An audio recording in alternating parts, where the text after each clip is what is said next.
Doctor Baba Saheb આંબેડકરના અપમાન બાબતે કેન્દ્રીય ગૃહમંત્રી અમિત શાહ સામે કાર્યવાહી કરાવવા માટે કાલોલ કોંગ્રેસ અને ડૉક્ટર બાબા સાહેબ આંબેડકર સ્મરણાંજલિ સમિતિ કાલોલ દ્વારા બે અલગ અલગ આવેદનપત્ર કાલોલ મામલતદાર કચેરીને આપ્યા.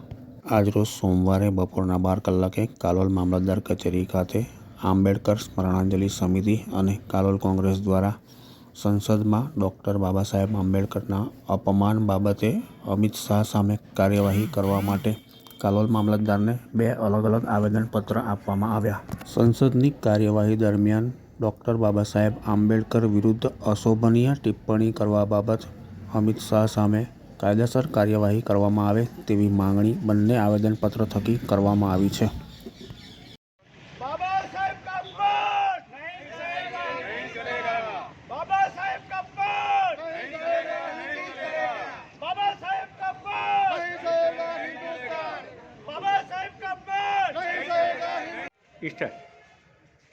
મામલતદાર સાહેબ, આજે અમે કાલોલ તાલુકા કોંગ્રેસ સમિતિ અને આપણા કાલોલ તાલુકાના દરેક સમાજના ભાઈઓ આજે જે ભૂતકાળની અંદર એટલે કે ટૂંક સમયમાં જ્યારે અમિત શાહ જેવા ભણેલો ગણેલો માણસ કહી શકાય એવું હું એવું માનું, પણ એમને જે શબ્દોનું ઉચ્ચારણ કર્યું છે એ ઉચ્ચારણ ખરેખર દેશ માટેનું એક અપમાન છે અને આ અપમાન કદાપી સહન થઈ શકે એમ નથી.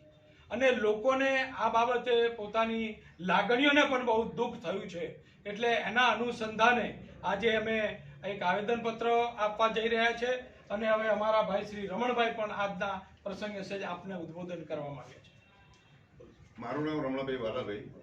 અમારે જે અનુસૂચિત જાતિના માણસ છે મેં તે ભારતના ગૃહમંત્રી શ્રી અમિત શાહે જે રાજ્યસભામાં જે ઉચ્ચારણ કર્યા છે કે ભાઈ આંબેડકર આંબેડકર આંબેડકર આંબેડકર એના કરતાં તમે ભગવાનનું નામ ન બોલે કે તો એ અમારું શું છે જ્ઞાતિ પ્રત્યે અમારું અપમાન કર્યું છે અમારે.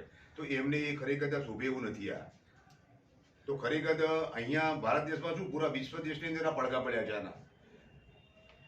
હું એટલું કહેવા માંગુ છું અને એની આગળની આપણે કોઈ ઘટતી કાર્ય કરવી જોઈએ. એટલે અમે સાહેબ અમારું રાજીનામું માંગીએ છીએ. આવેદન પત્ર અમે મોકલી ઓકે. ના રાઈટ ઓકે.